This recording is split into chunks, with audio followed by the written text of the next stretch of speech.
I think one of the problems today in the hobby is that kids today are just looking at it for investment value. I'd rather collect newer cards because they're excellent potential for investment. I think all the old cards are great. I mean, they're worth a lot of money, and they do bring some spirit of baseball. Well, some of the kids are getting, maybe they're too sophisticated to be collectors. Now they want to be investors, which is really the wrong approach to a nice hobby. Hobby is a hobby is a hobby. You know, it's like collecting rocks. What are you going to do? Buy one and sell one the next day? You know, you collect them to admire them and look at them. Well, the COVID-19 pandemic has taken its toll. The same can't be said for the sports trading card industry. 2 LeBron James cards and a Giannis Antetokounmpo card each sold for more than $1 million. $190,000. Do I hear 200? 200 I have. How about 220? 220 I have. Let's go 240. The trend is celebrities who play trading card games. Charizard with 4 seconds left is booked to $73,000. I know this is a lot of money, but this is what everybody has been wanting lately. Final cost could exceed $10 million. I'm at $340,000. Final call. Last chance. $360,000. A record $6.6 million. $12.6 million. This makes it the most valuable sports card of all time.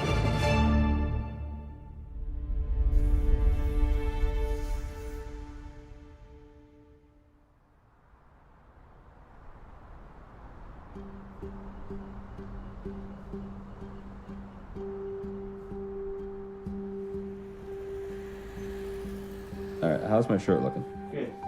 How's my hair? Great. Thank you. What are they taking? So I'm Paul Sullivan. For 13 years, I was the Wealth Matters columnist at the New York Times. In March of 2018, I decided to look at the trading card market. The resulting column was titled, "Some Traders Study Stock Prices, Others Monitor the 52 Mantle."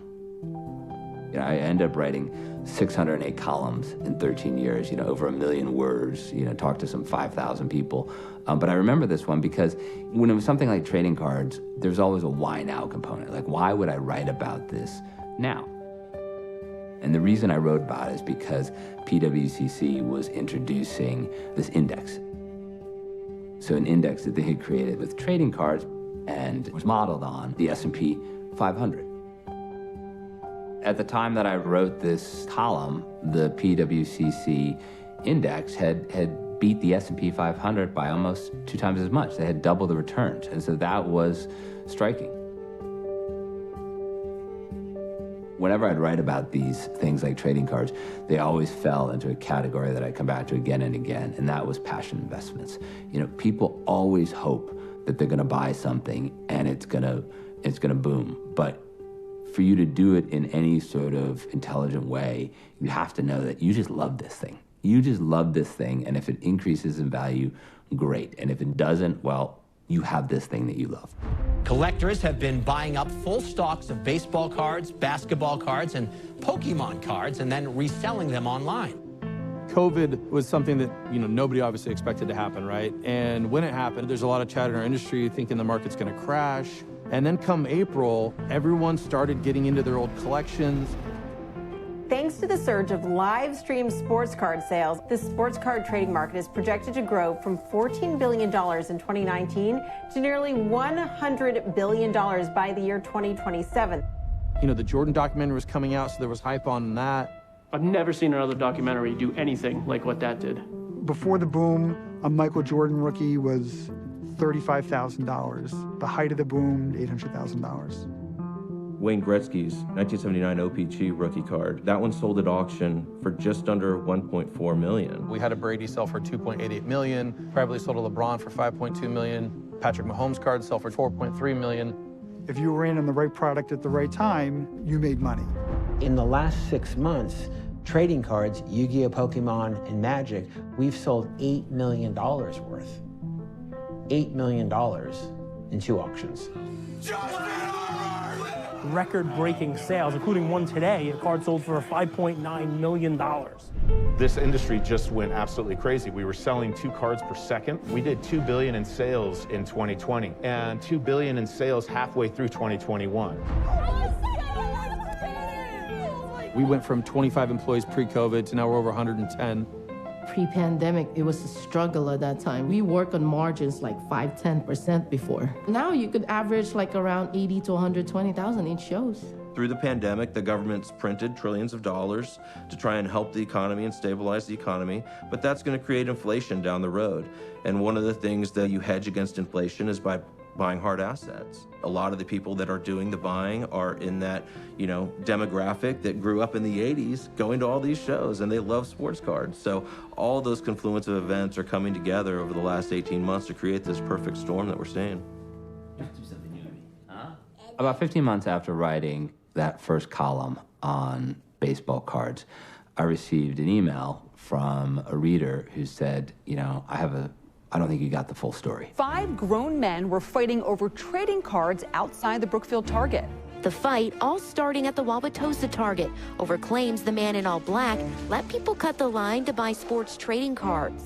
When a business gets hot, a hobby gets hot, there's always a seedy element that might be jumping in to take advantage of the situation. There was even a man who pulled a gun on another customer just to get Pokemon cards. Target trading card collectors turned Target into a sneaker camp-out war zone. We've learned this shooting happened after a shoplifting incident inside of this Target involving Pokemon cards and a pizza. Target is reportedly taking trading cards off of their shelves. Yeah, I'm sure that's all for your kids, right? You don't get that camera off in there? So now you've got these retail flippers lining up at Target, going in, they're gonna buy a $30 box, immediately go to eBay, flip it for $100, $150. It's all about supply and demand, a scarcity that's driven up the price of a box of new cards like this one above $400. There's a big majority of it that are doing it for return on investment. This is almost like the golden ticket Willy Wonka theory.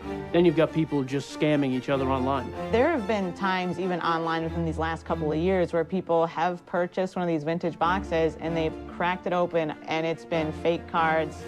It's fake. Logan Paul paid $3.5 million for Pokemon cards. They're fake. A fake resealed booster box. It's a resealed box. Get the out of here, bro. That's not good. A man from Georgia spent $58,000 of a COVID relief fund loan on a Pokemon card. People are insane.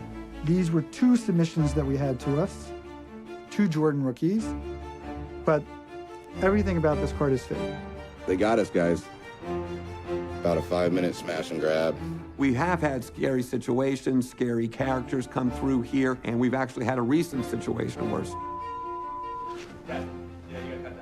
You gotta cut that? Okay, cut that second thing. The markets for nostalgia have been distorted by adults, full stop, and it's trickled down to kids. That says something really sad about where we are with these childhood hobbies that give, texture to our early lives and give us stories to tell when we're adults.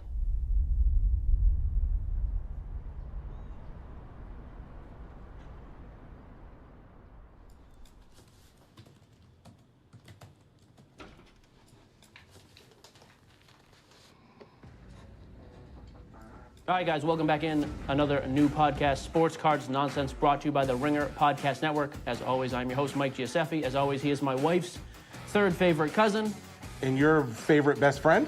Fair. Jesse Gibson is my name. Thank you, sir. There you go. Now that we've established bloodlines, what are we doing today by means of actual content? What's the story? We got to do Hobby 101. I think we just start by explaining the ecosystem. Let's go right from the streamline. So where does this whole thing trickle down from? Yeah, I want to know about manufacturers, distributors.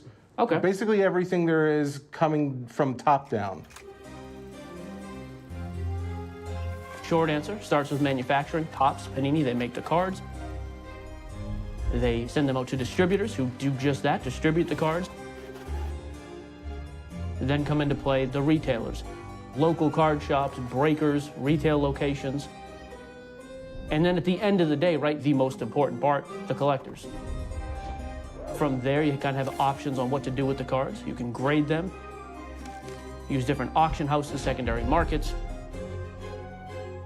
So there's definitely a streamline of things, but at the end of the day, it then just comes down to the collector, right? If there's nobody who has a love and a passion for these cards, everything above that is useless. So that's really where the true lifeblood of this hobby is. Okay, so that's where we are now, but can we maybe take it back a little bit? How did this all begin? Yeah. It is new. I mean, I've got a little bit of wiggle room if we need it. Leave him a little bit, so we need to... So these are some of the highlights in our upcoming Vintage Platinum Night sports auction. This is a 1912 Plows Candy Ty Cobb card. This is an extremely rare set. There's only a handful of examples known, and this is the highest graded example of a Ty Cobb. This will sell for $200,000 plus in the auction. This is a 1951 Bowman Mickey Mantle rookie card. This is an example of what the cards did look like before 52 Tops came out and changed the game. And this card will bring around $400,000 in the auction. So I think the first trading card is known as a Peck and Snyder, and it was the Cincinnati Red Stockings. So initially, you know, cards were packaged with tobacco products. Then it graduated to candy and gum. In 1915, you get the Cracker Jack set. 1933, you get the Gowdy Gum Company producing the historic Gowdy set. And then Topps really shifted the market in 52 and created the modern era of card collecting. Using imagery of the players, statistics on the back, created that larger size. The Mickey Mantle story is one that, it almost sounds like lore, right? It almost sounds like people made this up. Oh, the most expensive card of all time was dumped in the ocean. Yeah, so the tale goes that Topps produced the second series of 52 Topps, and they weren't able to get them distributed to stores in time. And eventually, at some point in the 50s, they put them on a barge and went off the coast of New Jersey and just dumped all the 52 Topps cases. If there was one 52 Topps case left right now, it would sell for over $10 million. Yeah. In 1965, Topps buys Bowman, really making them king. Then you have Panini first entering the game in Italy with soccer cards. 70s and 80s, Flair and Topps are battling it out. You even had Flair suing Topps, claiming they're a monopoly. By the 80s, even into the 90s, everybody's interested, advertising everywhere. Baseball cards are in every kid's hands at one point. So in the 90s, you know, we had this mass production. There was a ton of demand for it, and they overprinted basically everything. And so, you know, values went down on sports cards across the board. So that is what's called the junk wax era. The basic economic forces played out the way they're supposed to play, except that nobody had any transparency into supply. This was pre-internet, right? Everybody thought they were the only ones that had 12 89 Upper Deck Ken Griffey Jr. rookies, but we all had 12 Griffies. So they tried to create more rarity, and so they started serial numbering cards. That leaned into signing of cards, and then jersey patch cards, game-used jersey cards. It's not just a piece of cardboard now. It's, wow, this is a piece of Jordan's jersey, his autograph, you know? Now we could keep a piece of history. 2005 rolls around, Flair declares bankruptcy, so now we've got Topps, Upper Deck, Panini kind of all competing. And then really the back half of that decade, we see Panini start to get super aggressive, getting licensing, which would obviously not allow other manufacturers to make cards. And at that point, it is all Panini for everything except baseball, and that's what Topps was left with. Topps had baseball, Upper Deck had hockey, Panini kind of everything else. Then in 2021, that's really when everything starts to change, right? Fanatics enters the game. Here you've got a 10-ton monster just coming in that is already just the player when it comes to apparel. Now they're coming into the card game. You know, decades ago, Flair thought Topps maybe was a bit of a monopoly. Well, now Fanatics comes in and acquires baseball, basketball, and football licensing exclusive, which is just unheard of. I mean, these really are going to be the people who set the table for the card market going forward. Okay, so Fanatics gets all this licensing. What's going to go on with Panini? What happens with Topps now? Do they just go out of business? Topps, for the first time in over 70 years, will not produce officially licensed Major League Baseball cards. Fanatics moving beyond commerce. They're going to be the exclusive trading card producer for football cards, baseball cards, and basketball cards. I've already seen on YouTube a couple of places guys are saying, all right, so what's the downside here? Sure. What could happen? I think their current approach will absolutely destroy the hobby. I do too. They're going to want to hit some home runs very, very early on to gain collectors' trust as they navigate through being basically the monopoly in the trading card industry. Honestly, at this point, I think there's room for some skepticism. Like, are they going to come in and just make this big business and totally ruin everything, the hobby we all have loved for years? Or do they come in and it's, hey, we're going to really make things a little bit more professional? Josh Luber, the founder of StockX, is going to be the person who is going to run this new company. Sneakers know a legal and accessible investment opportunity, a democratized stock market. He's a collector, more so than even I am. So that actually instilled in me that this isn't just big corporate America coming in to rule the hobby. This is like a dude who loves the hobby. So I think he'll keep the restraints on some things. My name is Josh Luber. I am currently the co-founder and chief vision officer for Fanatics Trading Cards, which is a new business that I started with Fanatics and with Michael Rubin to make trading cards. It is majority owned by Fanatics, but also is owned by the leagues and players associations that are equity partners in the business as well. We raised $350 million at a $10 billion valuation, which is pretty extraordinary considering we hadn't even started to change the business yet. And now we get to go and build a business. We take over the licenses when the current licenses expire. So Topps has 2 more years on baseball, and Panini has 4 more years on basketball and football. People have talked openly that maybe we would buy those companies. If that were to happen, we would take over those licenses earlier. If not, we'd be on the sidelines until those licenses kick in. But the starting point is that we're now a physical trading card company, and we have the licenses for baseball, basketball, football. But I'm sure we'll do a lot of other things as well. But like, how cool is that? It's got a sticker from whatever store. It was $49.99. It was crossed out and sold for $14.99. There's 2 types of people, right? There's either people that are collectors and people who are not. And particularly our generation, it was around stuff, right? I mean, we can talk all about like the newer generation and digital and NFTs and the whole thing, but like, we grew up in the heart of Nike basketball advertising. And the fact that we get to come back and as cycles change, but now that we're the ones that are creating culture. Our generation are now the ones that are creating culture, so we get to bring this stuff back.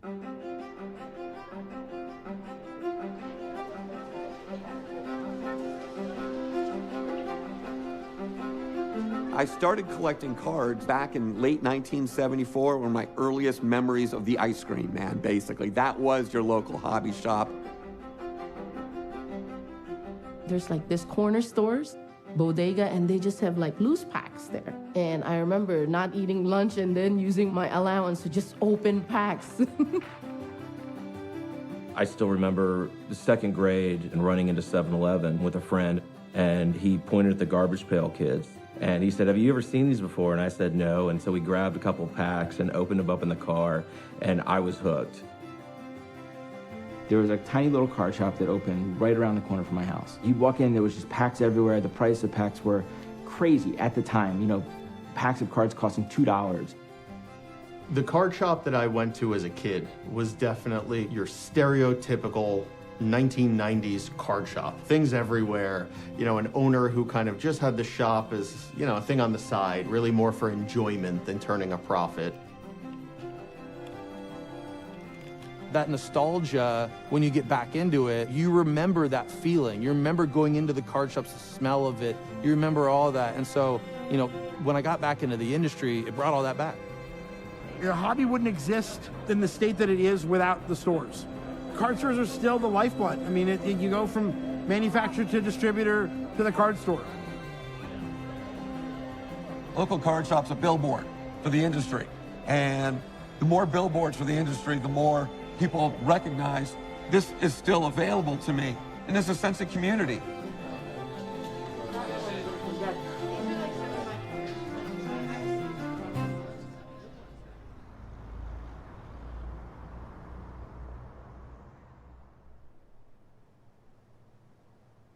You ready? I'm ready. Okay.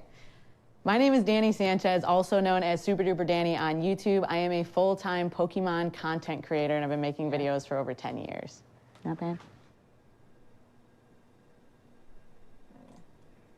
Hey guys, I have 9 packs of Legendary Collection, which is... Why do I sound so weird? They have these cool sparkly... Is that even me? What happened in the last 10 years? I don't know.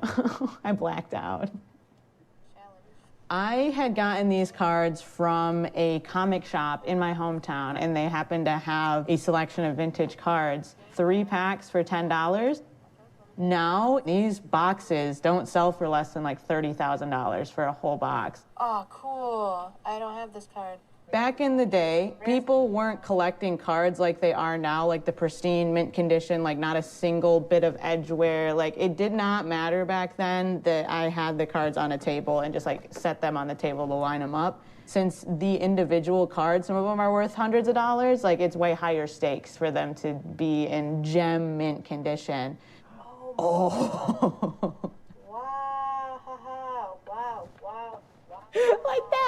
Like that.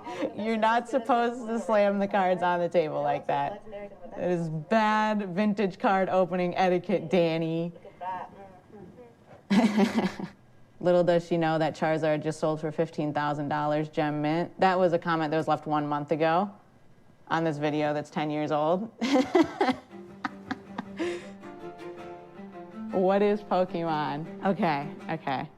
Honestly, I don't know how to explain Pokemon because I assume that everybody's heard of it in some capacity. Pokemon. So Pokemon is a... Are you ready to be the ultimate Pokemon master trainer? Yes. Random people in parks chasing things. I don't know. Card game, not for me, but really popular. Pokemon was a game, and I think Charizard is the most desirable card. The most wanted card here, is that true? Does the most damage, and it's able to kill any Pokemon in 1 hit. Charizard is a dragon-like character in Pokemon. I think it's a dragon. Do you guys know? Pokemon is the biggest entertainment franchise in the world, bigger than Marvel. Pokemon is bigger than Marvel Universe, if you realize how huge the scale is. So I'm not competitive. I'm also like not into sports anymore. And it's really funny for me to see people like idolize a human being who plays a sport so much that they would want a piece of memorabilia with part of his jersey that he wore in a game on it. That's crazy. Like LeBron James wore this jersey. Wow. You know what I mean? In the card world, we make a very distinct distinction. There's sports and there's non-sports.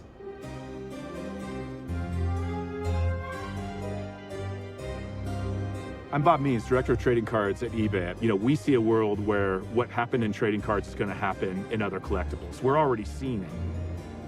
Even if you just step away from sports trading cards for a second, you can see it happening in what we call non-sports trading cards. So this is going to be Star Wars cards. This is going to be Garbage Pail Kids. Recently, and most interesting, is Marvel cards. Marvel's red hot out there right now, right? You've got all the shows streaming, you've got all the movies coming out, massive blockbusters. Well, we're seeing people go buy the cards.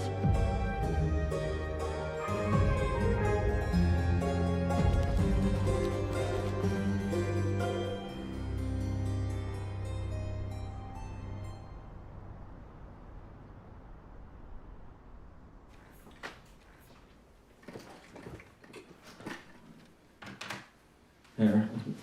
It's a Madonna rookie, right? PSA 8. I'm not sure if there's any higher than that, but like, it's Madonna, right?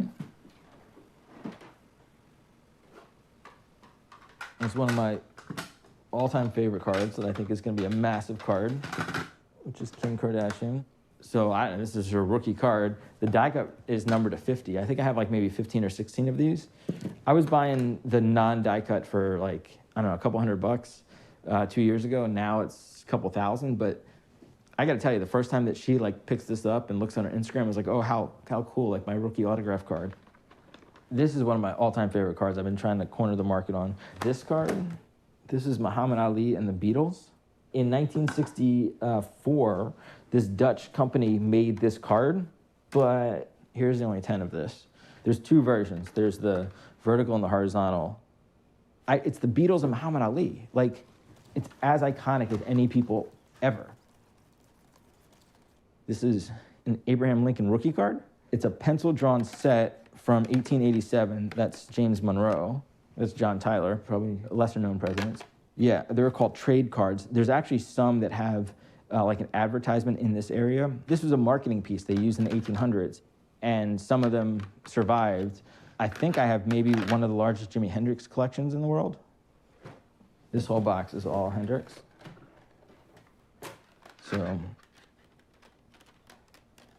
this is like, and it's like this like fabric card. This is a 10. This is, I think, the only 10 from the 72 set, but it's Jimi Hendrix, right? Like, Jimi Hendrix is as iconic as any athlete ever, right? I mean, we're familiar with like stuff like this, right? But like, this is just same era, like as important as, probably more important than, than these guys, So anyway, I think non-sport cards are a big deal and are going to continue to be a big deal.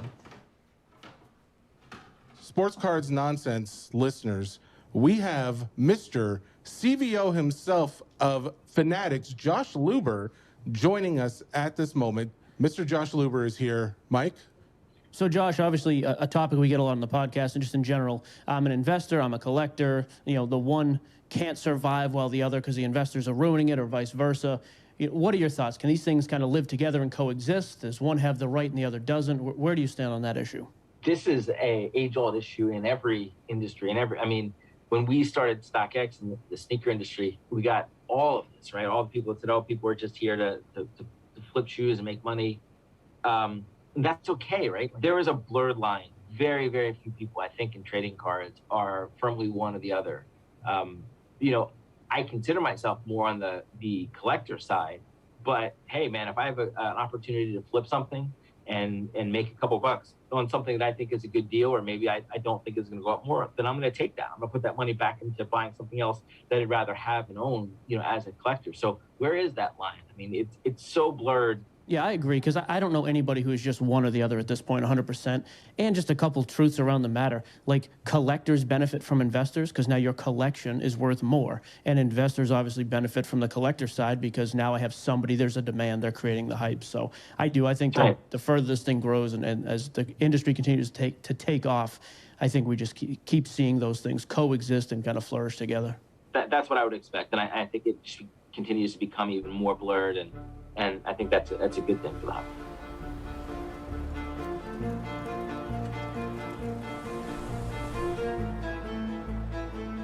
So we're at Bleecker Trading today, and we're set up for a 2-day pop-up event. So we brought some cards here, sports cards, obviously my specialty, some football in this case, Mahomes, Tom Brady.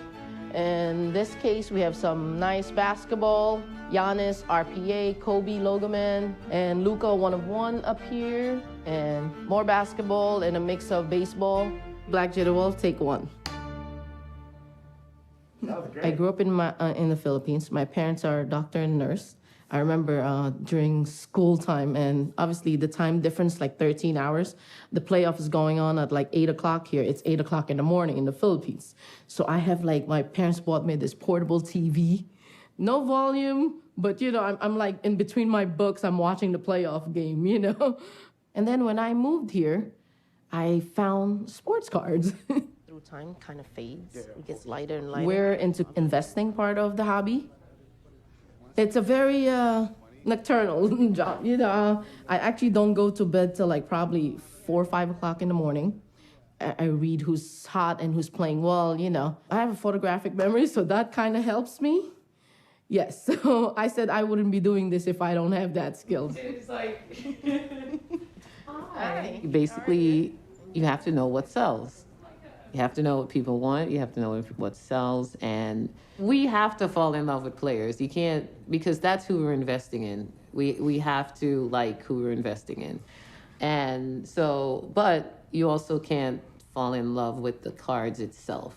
Yeah, I think that's the best advice that I was given to me when I was getting into the hobby, was you can't do this and be a collector also, full time.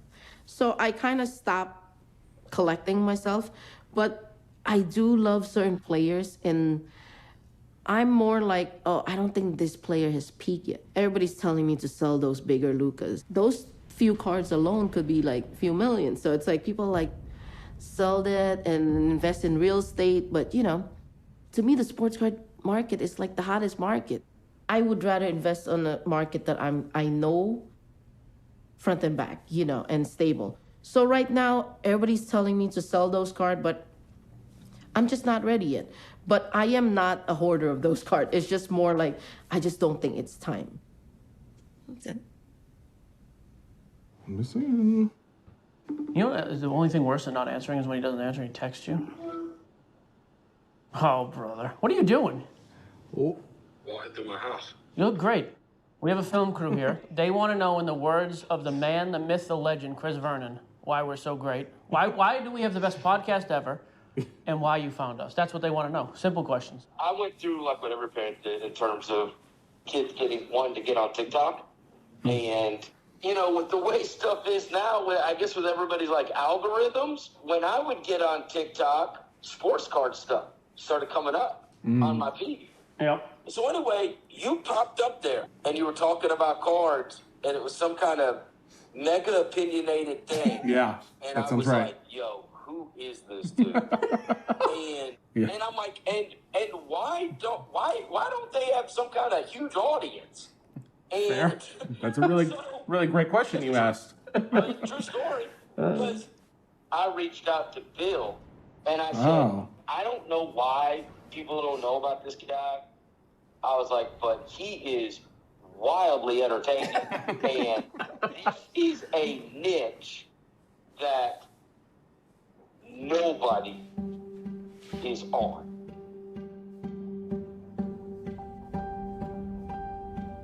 Literally, cards are how I support my family. And honestly, that's how, even when I was super broke back in the day, baseball cards, selling my card collection is how I was able to buy my wife's engagement ring.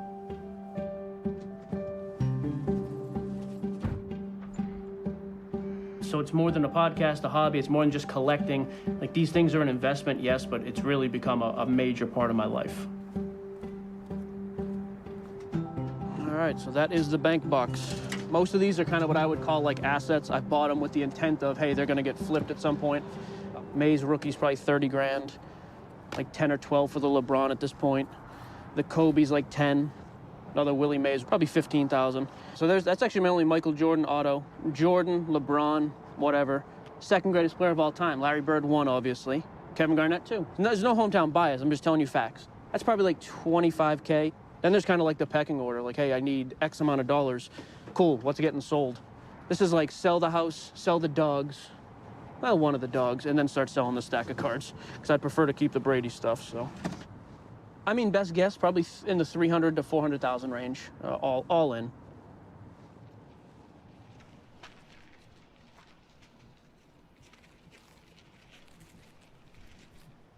With the inflated value in cards, it kind of brings a whole different energy to card collecting that wasn't there before.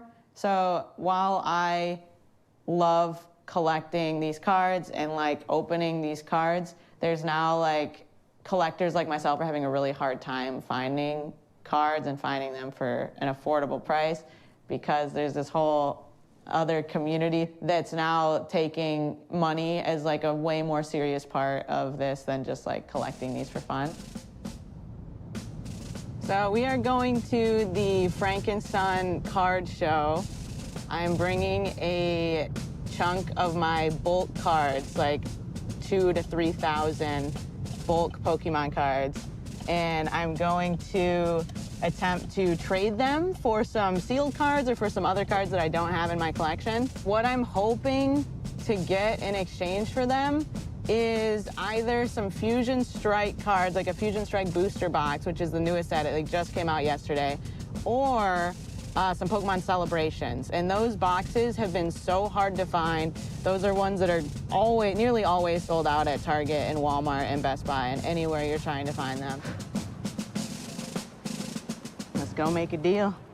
What's going on, everybody? We are here at the Frank and Son card show. This is in Los Angeles, California. I have nearly 3,000 common and uncommon Pokemon cards, and this is a very, very heavy box of cards. Today, the mission is to trade in this gigantic box of bulk Pokemon cards. I really want to make this trade, and honestly, these cards are a little heavy, so I would be happy to get them off my hands. So I'm thinking that whatever booth is wanting to buy these or trade for them will have Fusion Strike, so I think that's probably going to be my go-to. I don't know what's going on with the Celebrations Ultra Premiums. That's like a $120 box. They have it for $350. So I think it's a couple thousand. I didn't get a chance to like count it out, but do you guys do trades for like Fusion Strike or some Celebrations? Yeah, absolutely. Okay. Yeah, we can work with you. Sweet. And you can put that towards anything you want. Yeah, pretty much anything at the booth, packs, singles, boxes. So the Pokemon Center exclusive Fusion Strike Elite Trainers. That one, yeah, those ones are going for $80. So they're retail $50, right? $50, yeah. Would you be willing to make a deal to exchange it for that ball? Yeah, I mean, I could do that for that if you want. Cool. You All down? right, yeah, I'll take that. Woo!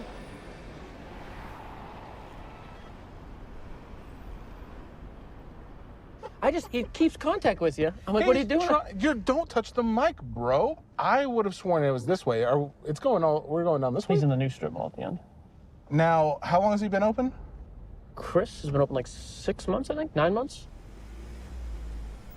Does he sell celebrity cards? Do you think there's any? I don't know, but if there's Pop Century, we're ripping them. Oh, absolutely. I'll get the bucks. Unbroken bonds. Okay.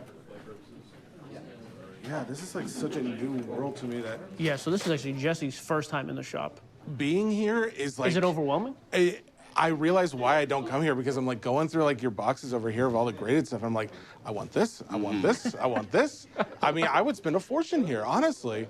That's the point. That's what we're looking for. So we carry all sports. We got football, basketball, baseball. That's going to be your big three. We also have hockey, soccer. They're blowing up, both of those. WNBA has its own brand. Golf, NASCAR, UFC is blowing up, Formula One. Not only do we serve cards, it comes in memorabilia form. You can open up helmets, jerseys, basketballs, all sorts of stuff. Like, so super high-end, this is stuff we talked about on the pod this week. It came out today. Okay. Panini 1-in-1 basketball. Okay. $1,500 a box. It has 2 cards. It could have something like really big in it, though, like worth thousands, yeah, like right? the LaMelo downtown. Like So there are select going to be basketball. cards in there that are 5 digits easily. There's such I a just part of me don't that love wants that. For $1,500? What have you got? What if I pulled the LaMelo out what if right you pull now? what if you pull a $30? Come on. See, I like the spot. Yeah, Oh my God, could you imagine opening that? Because, oh man. Mavericks! Luka Doncic! Okay, we want something big though. Please, please, please, please, please, please, please. Oh my gosh! They heard us! So ripping is just opening wax. That's what we get addicted to, you know? It's just a rush of getting to the next pack and then chasing the best card, you know, that you could pull in that product. When I first started getting back into cards, I bought probably 20 different boxes, different sports, different price points just to see. And I printed off the sell sheets. And I tried to sit there and actually open up the packs with the sell sheets to try to understand what was going on. And even with that, I was completely lost. This is one of the reasons why it's hard for people to jump back into the market who were collected cards as a kid in the 80s and 90s. And you show up now and you say, wait, there were 3 trading card sets when I left. There were 5. Hold on, there's 50 of each sport, right? But a lot of people are now coming in and they're trying to understand the market quickly. I found what a lot of people have been doing is they go and just watch breaks. Just Simmons, Swift, Miller, a Farfetch, and then an eyeball right there. Shiny Star V, Hidden Fates. C-3PO. Chewy! We got an auto on the back. Oh no, that's Kid Reporter, never mind. Mari Stoudemire, Kent Bazemore, Ariana Ilyasova. Greg Newsome, Jalen Dart. One of one Matt Jones! One of one Matt Jones! Let's go! Let's go! Let's go! Oh my gosh! Oh my gosh! Oh my gosh! Oh my gosh! Oh my gosh! Oh my gosh! Oh my god! 100,000 plus! Oh my my gosh. They can very quickly understand certain product and see what comes out of it by just watching, repetition. Breaking in its simplest terms, as the breaker, I get boxes and cases of cards, go in front of the camera, live stream, live chat, sell them to individual people, rip it open for the community to see it, and then I ship the cards to the owners. 68, there you go, so we spread the love. That goes to But now, in addition to breakers, and this is what's amazing about it, is you also have content providers. And what's fun about it is like everybody's opening boxes and they're all like ripping packs and seeing what they get. So it's sort of like you have the excitement where people are like, oh my gosh, I got this. And you have the other guy going, darn, I wanted that box.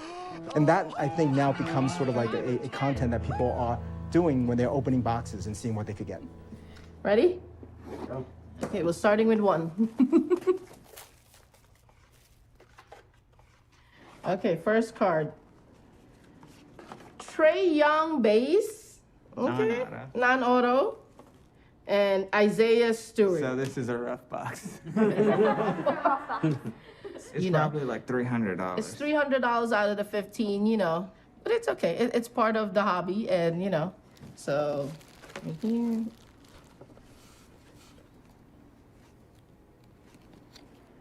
Oh man. Who is this? Ellaby. Ellaby. It's a blue parallel, which is rare, but it's Ellaby. Probably like $30. How much was the whole box? 1,500. So it's 1,500. You keep reminding me the price. It's hard to follow. It is gonna be hard to follow. Okay, last box. Here we go. Downtown LaMelo Ball! That's the best chase for the downtown. Oh my God, I'm getting goosebumps. So I'm kind of shaking a little. First thing in my head is graded. See if it's gradable.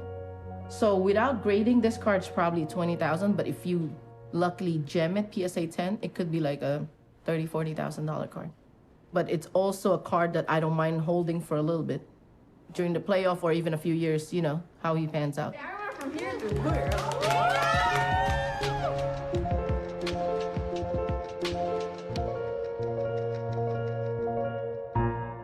Grading has changed everything. It's all a matter of condition now. You may pull a card out of this box, it's brand new, but it's off center. Maybe it has a slight imperfection printing-wise, and it gets a PSA 9. For first edition Charizard, a PSA 9 is maybe $50,000. If you hit a 10, it's $300,000.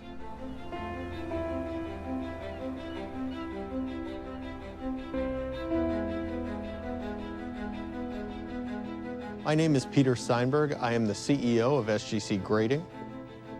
So a grading company are basically the individuals who are telling you what you're buying, what you're selling, what you hope to own. So when you see a grade, you can assume that that card is authentic, first off. It's original, so it has not been altered since it was manufactured. And basically from there, we grade it on its condition on a 1 to 10 scale, 10 being the best. So the first thing I always tell people, look at the card. Centering, obviously, first thing people see. Then you look at the front and back of the card, and you zero in on the corners. Then after that, you can have a card that looks like a 7, but the card has 4 eyeballs to it. You'll see it on like the Jackie Robinson. It'll be way out of focus, and it really brings the card grade down. You gotta look at all those aspects, and it all comes to a cumulative grade then. Value is determined essentially by scarcity, condition, and desirability, what someone's willing to pay for it. Whose card is it? Is it a Hall of Famer? Is it one of the greats? Something can be a 1 of 1, but if nobody wants it, it doesn't really have much value.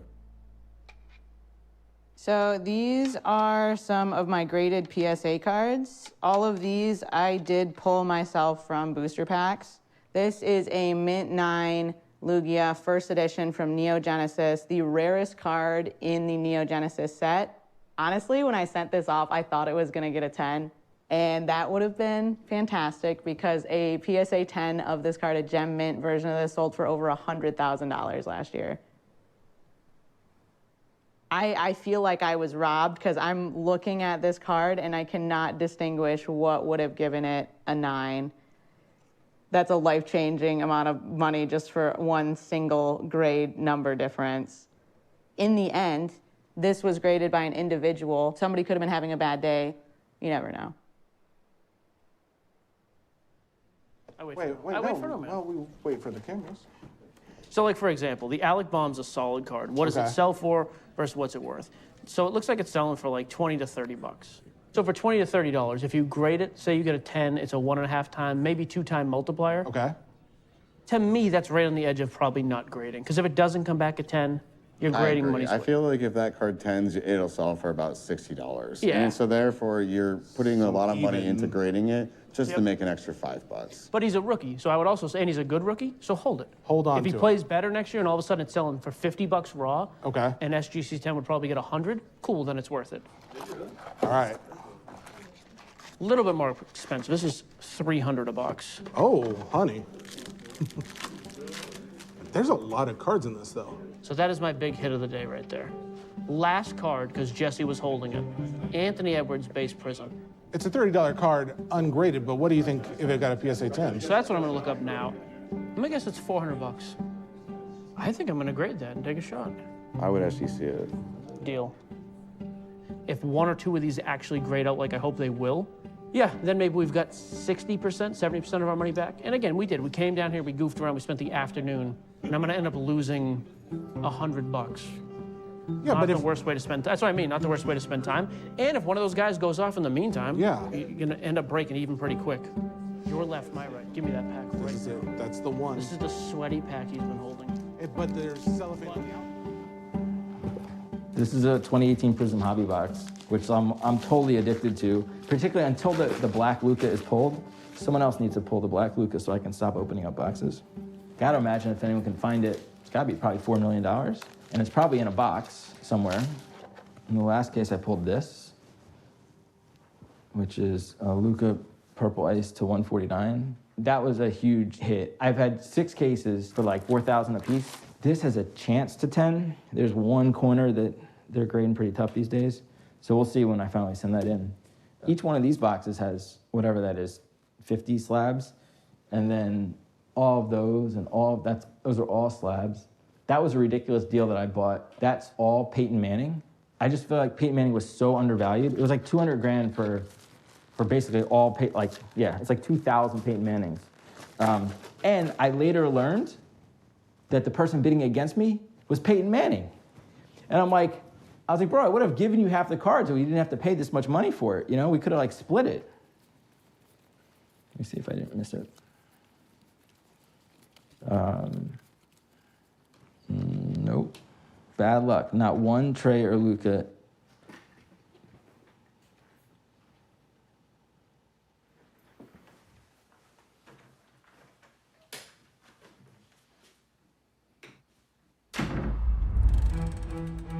There it is, ladies and gentlemen. The news that Fanatics is acquiring Topps has come true. I predicted it was going to happen, and I am so excited. Fanatics is buying Topps trading card business for $500 million. Fanatics buys Topps for $500 million. I am stoked.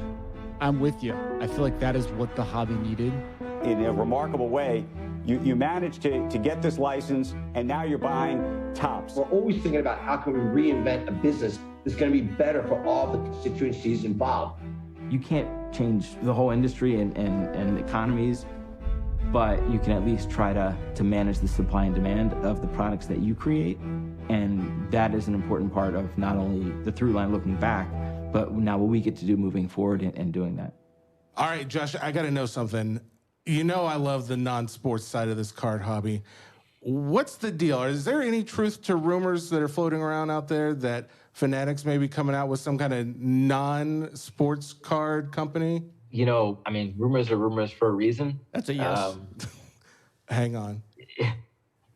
What are we saying here? Is that a yes? Just go ahead and say it. You heard it here first, folks. Yes, it is happening. You guys should feel free to put whatever words in my mouth make sense, right? I mean, that's what, that's what good journalists do. So, but I will say that I am also a huge fan of non-sport cards and believe that very much as a collector. And so I don't know, maybe those things will converge. That's a yes. All right, breaking news. There's Next question. nothing else you could ask there. Yeah, We okay. got what we needed there. I will say, so Josh, bringing it back to reality, aside from Jesse's fantasy land, you know, obviously you guys are acquiring all the licenses, deals are being announced, Fanatics is going to be the kingmaker. You guys are going to do everything. But, you know, and rightly so, there's a ton of criticism, skepticism, probably skepticism is more the word. How do you guys deal with the thought of, well, you know, we're going to produce more, we're going to produce less, distribution may change, whatever. Like, how does that balance work on the Fanatic side of things? Look, you know, Topps made baseball cards since 1952. And from the moment that we even started thinking about this business, that was always at the forefront, was that Topps would continue making baseball cards. And in the conversations with Major League Baseball and Major League Baseball Players Association and everybody related to it, everybody was in full agreement there. How we move forward, what sub-brands are created, how we work with other sports, you know, all of that is TBD as we, you know, figure out the right way to grow the hobby. You know, there's a lot, just like baseball is about tradition, there's a lot of in the trading card world that's about tradition. And, you know, we're not gonna mess with that. We do have to figure out how to grow the hobby, but those two things can coexist.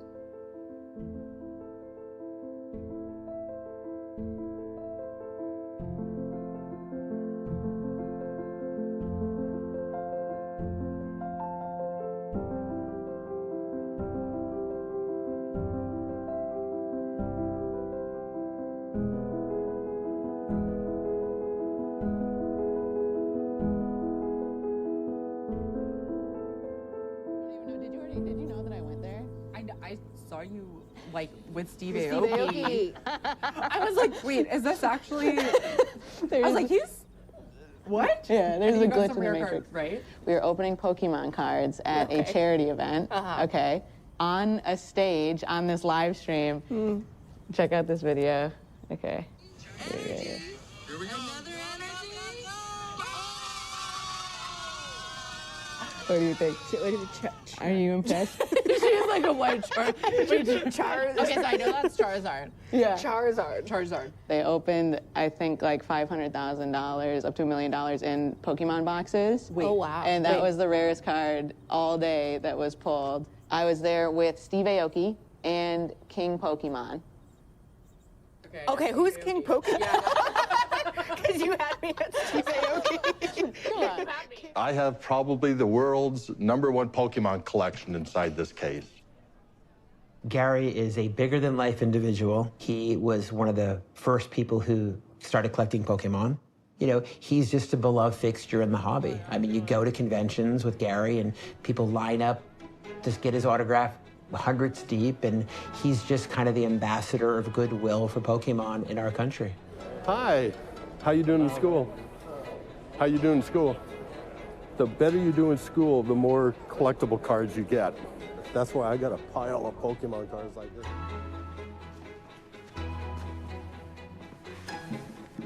Yeah, well, my name is Gary Hayes. In the Pokemon community, I'm known as King Pokemon. I can't tell you how many times people have told me that that Pawn Stars episode got them back into the hobby. Well, we're here on Las Vegas Boulevard near downtown Las Vegas at the Gold and Silver Pawn Shop. This is where they film the Pawn Stars episodes. So how much do you want for these things? I'm looking for right in the area of $500,000. The amount those exact same cards, that same collection would be worth today is about $15 million. But anyway, no offer was made and no deal was made. When I moved, I had packed up a bunch of boxes that I had left with my parents. And in there, I don't remember what I stowed away in there, but there's a lot of boxes that I just left behind because I didn't have the space for them. That reminds me, I do need to call my parents because I am actually really interested to see what's in those boxes. The prices of these trading cards are fluctuating so severely that I don't know if I am able to like properly quantify for you a value that my whole collection would be worth. It's estimated anywhere from $100,000 to $300,000 worth of Pokemon stuff in my collection.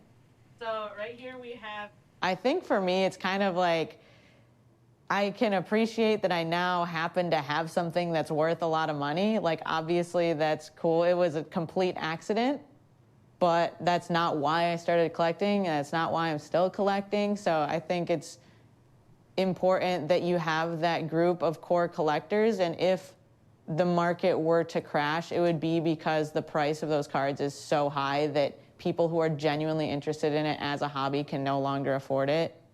This happens in every market, which is that when people are buying and it's hot is when more people want to get in. So I wonder is where's the next wave of people that's coming in? And we have to be a part of that. Like, we have to market the whole industry now as we're creating baseball, basketball, and football cards. And I do think we're starting to see the next generation of card shops really cater to the next generation of collectors and kids. I was just out in LA and I had a chance to go visit Burbank, and what they built there is phenomenal. Hey, cutie pie. I'm in the middle of filming. I got a documentary crew in here right now talking to the card father, so. Can we talk later, honey? My daughter. She takes priority. Okay, my name's Rob Veras. I go by the Card Father. We're at Burbank Sports Cards. Basically, I've been doing this longer than anyone else. It's a very young population coming into the category right now, so I'm kind of an OG, kind of the Card Father, I guess, and just try to spit wisdom whenever I can. Get that 2X, 3X, that may or may not happen, but they don't want to buy those. Let's just say you walk in and you're like, I really like Russell Westbrook. You grab a box, you're gonna start at $1. It's basically a walk-in database. Check this out. Now you're seeing the heartbeat of Burbank Sports Cards. What you're gonna see here is 42 million cards. The whole building is also on eBay. You'll come over here, and again, you'll see showcases. These are all Kobe Bryant cards. This right here is Kobe Bryant's best rookie card, basically, back in '96. That was the card they were chasing. It was a very limited release. Topps Chrome was only available at Walmart. Hobby shops didn't have this product. There was only 4 cards in a pack. They were expensive from the get-go. The odds of hitting Kobe were slim. To find it in that kind of shape where a kid opened the pack and cared for the card is crazy. And this right here is one of those grail cards for so many in the hobby. One of the things that we worried about as a category that we might age out, like stamps aged out. Maybe this generation is the last generation. Maybe we can't compete against YouTube and video games and things where kids put their time.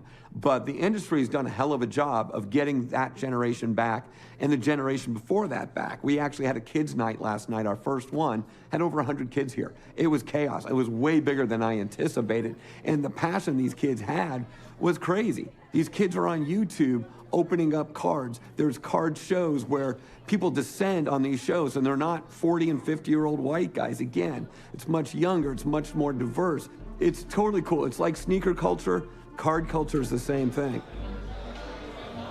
We came to the card show so we can get some expensive cards. How much for your Jokic? I'll do 1,000 for that. You know, like I was saying, that's a number 199.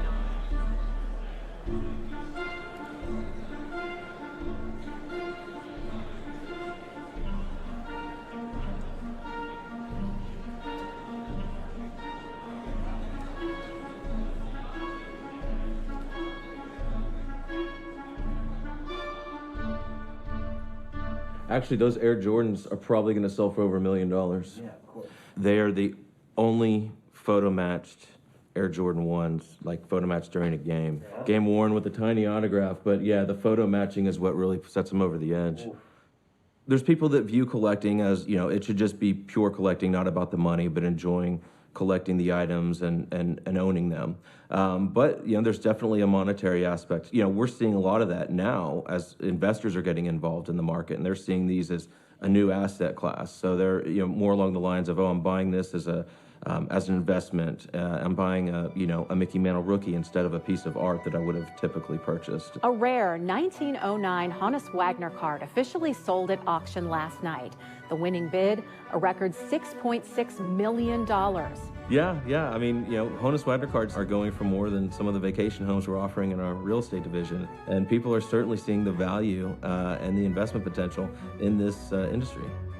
A mint condition 1952 Mickey Mantle sold for, get this, $12.6 million yesterday. Now that grading's been going on since almost 30 years, from 1992 to current, most of the high-end stuff has been graded, authenticated, and slabbed. So you can go back and look at the population reports and look at that data and determine, okay, there's only 12 Roberto Clemente rookies that are grade, 8.5 or better. Or there's only 9 Mickey Mantle cards that are mint or gem mint in the whole world. And so when people start looking at those population reports from an investment standpoint, that's when they start saying, these are severely undervalued. There's only 10 of these in the world, and he's one of the greatest players ever. I should, put my money here. And that's what we've been seeing the last 5 or 6 years.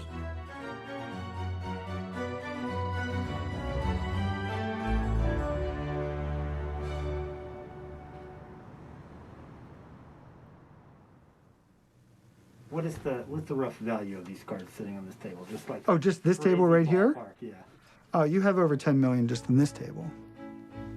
Yeah, so here's my Jordan hoard, and I control the market on these. Here's 15 of them. 1, 2, 3. This is the Rocks rookie. This is his best card. This has fluctuated anywhere between $50,000 and $75,000. Number 4. Number 5, a nice one. 1968 Topps 3D. Here's the Queen Mother Mac Daddy. I paid $3.25 million for that card. Numbers 14 and 15. Okay. Hi, my name is Rick Probstein. I'm the CEO of Probstein 123. We are the largest auction house on eBay.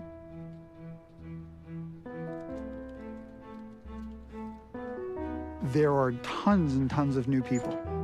They are serious investors, and they're full in on it. So I live in an Orthodox Jewish community not far from here, and I would go to synagogue, and people would be, for the first time, like, oh, I heard about that Tom Brady sale for $2 million. I heard about the Luka Doncic sale for $4 million. And these are people that, are affluent people that are in the Wall Street world, that have, an investment portfolio with hedge funds. And they were now coming to me saying, what should I buy in sports cards?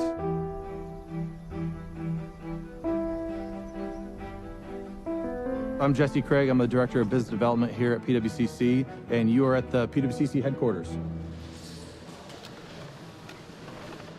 PWCC is the largest auction house in the world for trading cards. Additionally, we have the only custom vault built for trading cards in the world. We're just under $1 billion in assets, and we have almost 400,000 graded trading cards in our vault. So it's the Fort Knox for trading cards. So our logistics team sends out between 500 and 1,000 packages a day. We have a lot of auctions that close. We have fixed price listings. We have vault fulfillments. So there's a lot of pieces that move around here. Cameras over every station. You can see cameras up in the sky, the whole eye in the sky. So we've got, about 70 cameras in the building. And if a card moves, we know where it goes.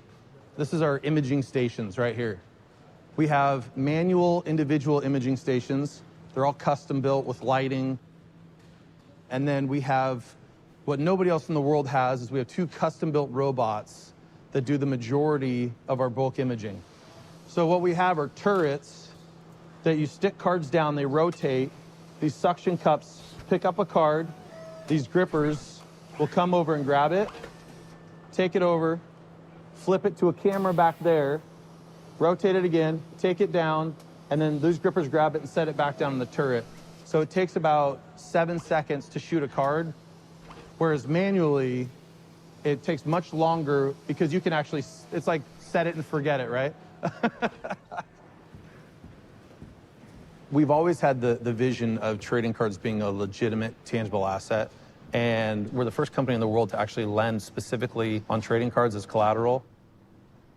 I mean, that's the theory behind what's behind us in the vault, is this ability to have liquidity and a market that is really an emerging tangible asset class. We just got a premier submission request for a 2012 Pokemon World Championship promo card and a PSA 9, which is roughly 200K. That'll be a fun premier card.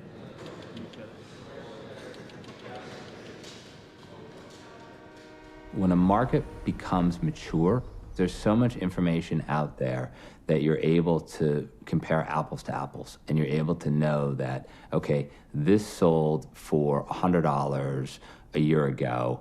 All these other fundamentals point to it being worth now $120 or $80. That's a market that's functioning properly. When you have a collectible market, it doesn't function like that because passion gets involved, scarcity gets involved, authenticity gets involved. Nobody gets physical shares of stock anymore. You don't have an authentic share of Apple and have it up, you know, in your office at home. A baseball card that somebody's trying to flip, they're hoping that they have more information than the person that's going to buy it from them.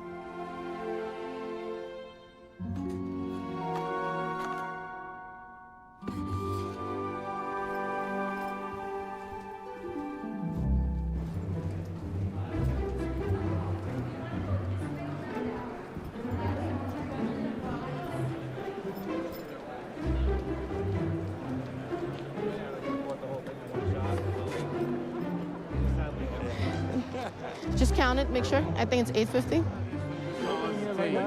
what are you doing? What's going on? Hobby, creating content, making it relatable. Mike. Mike, hi, how are you, Sharon? I'm Jesse. You don't have any celebrity cards, do you? I don't do a lot of... Here we go. I have a Super Fractor Han Solo. I'll tell you what, you know who we should get on camera? Who? Sharon. This is just about like my most favorite person in the hobby. Hey, so they're filming me, and so I brought them over here. I said, this is my favorite person in the hobby, so I brought them over to I don't know if they can hear you. I started buying cards again in early 2019, and Luka had just finished his rookie season. It was Rookie of the Year. I don't know, I was like, look, maybe this is the guy. And so for the next like 2 or 3 shows I went to, I bought every Luka Prism I could find. Hundreds of PSA 10s at $70. I bought every parallel I could find, and I was at a card show in Virginia.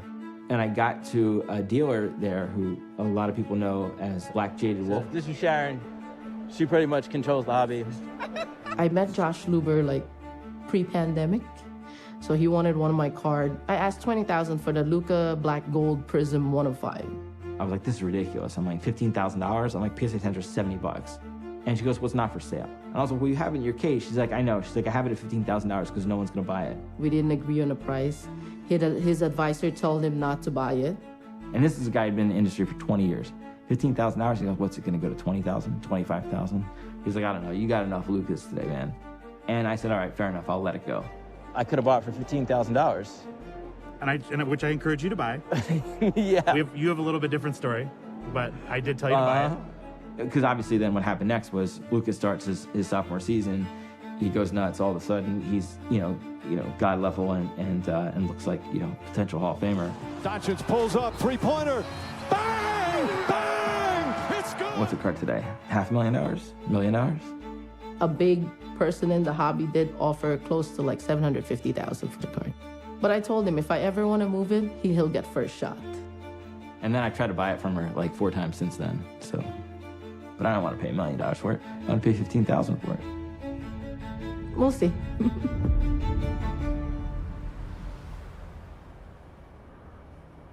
A couple of events that are coming up that I'm actually really excited about. One of them is an event called Collecticon.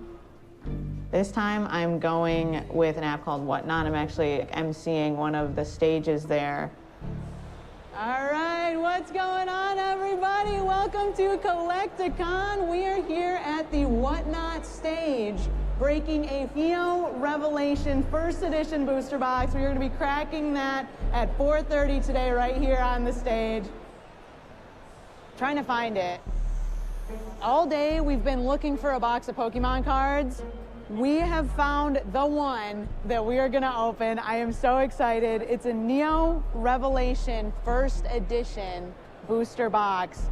How much is this box? This one went for a crazy price of $25,000. 25 grand. 25 grand for one for box one of cards. Pokemon box. This set in particular has a couple of really rare Shining cards in it. The Shining Magikarp, the Shining Gyarados. Those 2 cards, especially in first edition, would be incredibly valuable to get in a good grade. I haven't opened it in forever, and I'm so excited.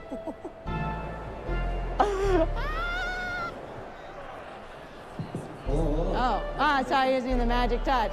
All right, everybody, this is the last box break of the day. We got Super Duper Danny. We've got Serenata Cheney here, special guest, the voice of Ash Ketchum, here to open the first pack today.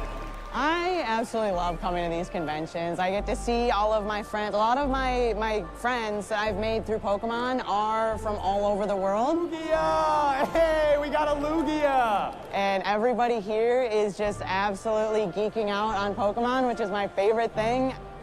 I think a lot of us struggle with like finding that in our own little cities and whatever. So when we all can come together in one place and just open packs and geek out, it's the best feeling. We got Apom, Old Rod. Is there Farfetch'd? Now All right, and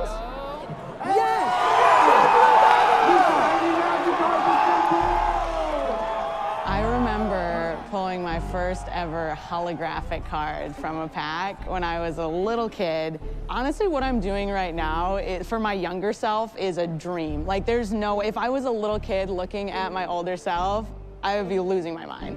A Goldeen, is this, now we got one more. We got a Remoraid, and, oh, no way!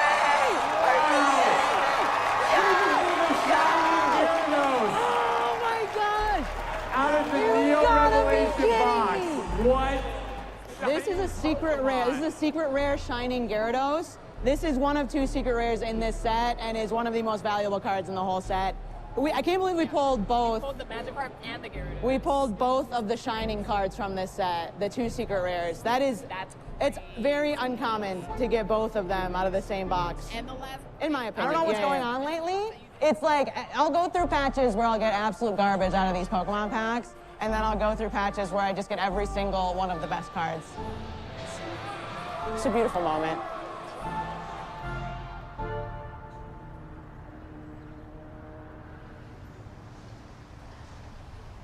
Oh, here they come. Susan, I'm so excited.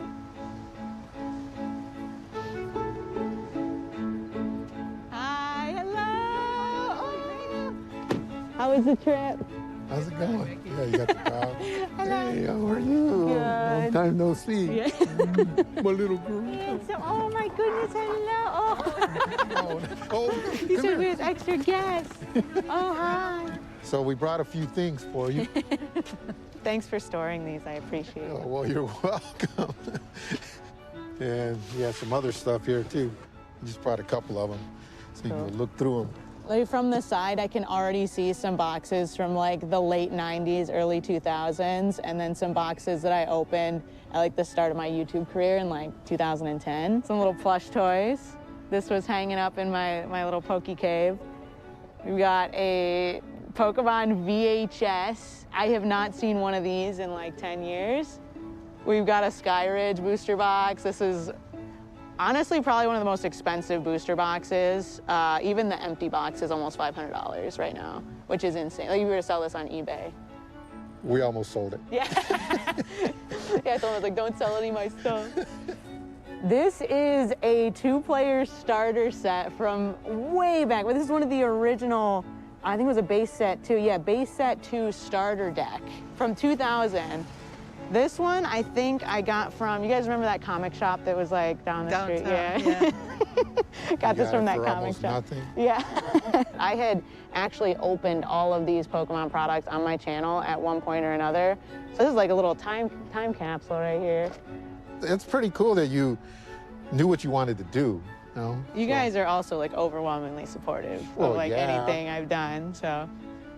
I think having you guys is part of the reason why I was able to even do that to begin with. Oh, cool. Yeah, we're just very proud of her.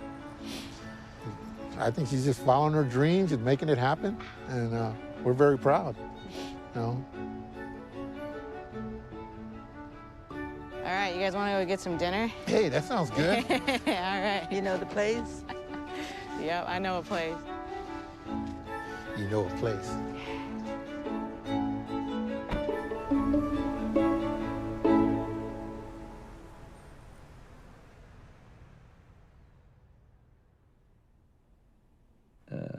Let's see if it works.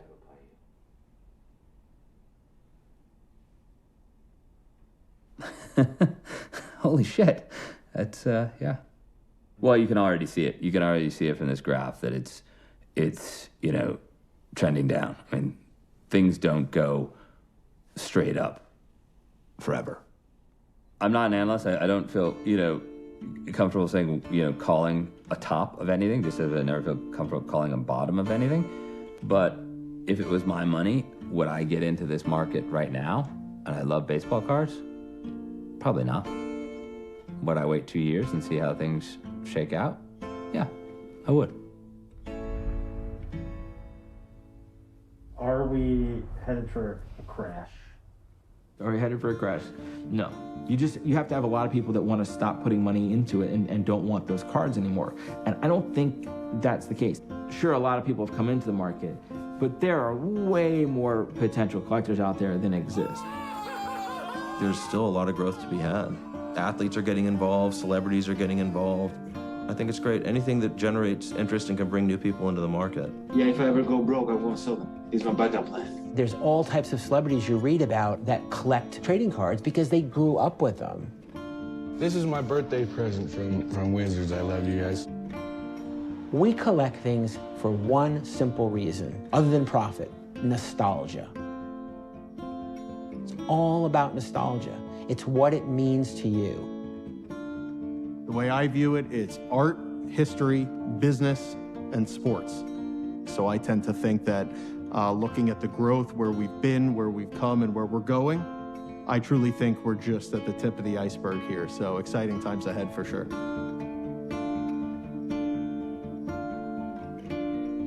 And then the last part of that, I guess to some extent falls on me and the people that I work with, which is that I think we're all hyper aware of the mistakes of the 80s and 90s of the card manufacturers with regard to supply and demand and production. And so I think the sort of two areas where you might see the potential for a crash are both pretty solid and have good fundamentals for the future, but no one can predict markets, no one can change markets, but I think it looks pretty good. So. This just in, Sports Cards Nonsense listeners, we have big breaking news. Mr. Josh Luber is here. Mike? Josh, what is the breaking news? Take it away, sir. The floor is yours. We are pretty excited to launch Zero Cool. Zero Cool is our trading card brand for non-sports, for culture, for all the most important people, brands, IP companies in the world other than sports. So Zero Cool is finally here. This is VeeFriends' first ever release from Zero Cool.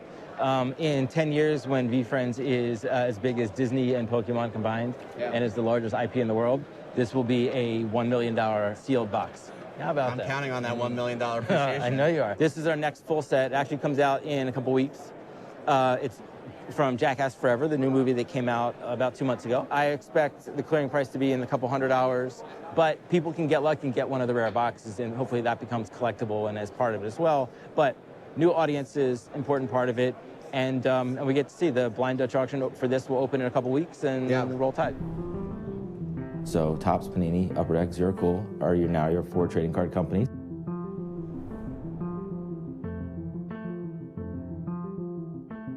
Both of Jackass and VeeFriends sold for more on the secondary market than what the clearing price was. And so by that sort of black and white data point, we could say it's absolutely a success, meaning there was more demand out there than what was originally put into the market. And that's what we want, right? We want people to care about the products, continue to care about the products, and the products do continue to sell for more than what they originally sold. Man, I gotta tell you, I'm very excited to see where Zero Cool is going. I think this is a really cool first step, though. I want to see guys from The Office. I want to see Seinfeld. I would love to see Parks and Rec. You know, like all these celebrities that guys my age seem to also love. I think an Oscar category would be awesome. Like, if you ever were nominated for an Oscar, there you go. I was trying to think, where could you bring in people that aren't in the card hobby into it? Mike, we're doing a comment box for them. We'll make one. I'm gonna go get a tissue box in the hotel room, and I'm just gonna set it there. I'm gonna say zero cool suggestions. You don't have to ruin that relationship. Well, we're gonna think about it. We're definitely gonna think about it. Okay. Please welcome to the stage the co-founder and chief vision officer of Fanatics Collectibles, Josh Luber, and founder of Omaha Productions, Peyton Manning. Josh, with Fanatics, how do you ensure that hobbyists have an easy and fun introduction to the hobby? For sure, the goal is growth, period. This industry has been around, literally since the 1800s, and the growth we've had in the last 5-6 years has been extraordinary. But it's still a really small number of people that actually collect cards, that actually, move the money in the hobby. Best guess is there's maybe 2 or 3 million people that have bought and sold a card, in the past year. Our goal is to expand the hobby, and the number one way, the starting of doing that is technology. The key is making it easy for people to buy and sell cards. That's what StockX was. It was access. It changed sneaker industry because it was about access. And that's the starting point, is we need to make access for people to come in. Fantastic, guys. Well, thank you. With that, we're going to bring Bob Means and Brent to the stage. I have a present for Peyton before we do that. Yeah, please, go for it. Because I felt really bad, man, that I bought your collection from you. So I showed him the pictures backstage because there's 2,000 cards in the collection. I felt really bad about that. So I actually have a present for you. We have a box. It's a big box. Doesn't quite hold 2,000 cards. Your cards are massively undervalued, right? So I can't really give them to you. But we made 2,000 cards of me for you. In all seriousness, I brought 20 cards for your son. Oh, wow. Actually from the collection that we found 20 cool cards for your son. That's awesome. So. Thank you very much. That's if great. You want any cards of me, you can have them. I do. I want that. I want that set. There's 18 that are numbered, right? When trading cards truly become integrated into culture, not only for sports cards and the things that we do, but for non-sport cards, for making trading cards of rappers and musicians and designers and artists and everything else, the whole industry will be 10x, 20x, 50x of what it is today, right? There's enough people out there who believe that. That's why, Michael and the Fanatics team, believed in me and the vision for it. And we have a hard job ahead of us, but God, it's fun. We get to make baseball cards. It's an extraordinary place to be. We'll see where the story goes from here. It's just the beginning.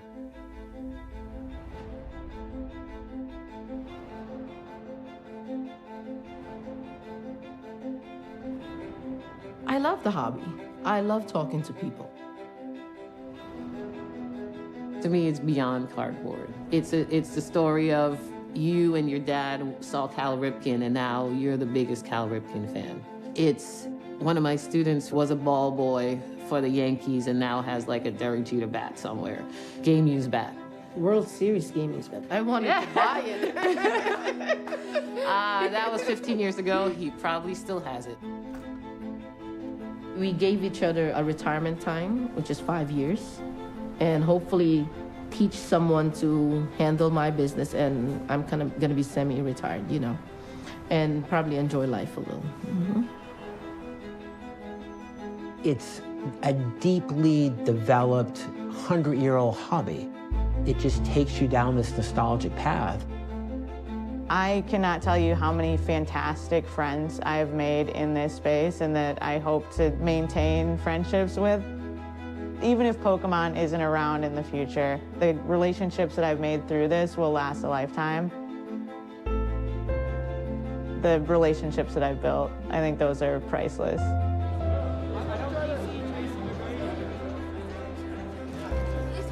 Deep down, I'm a collector.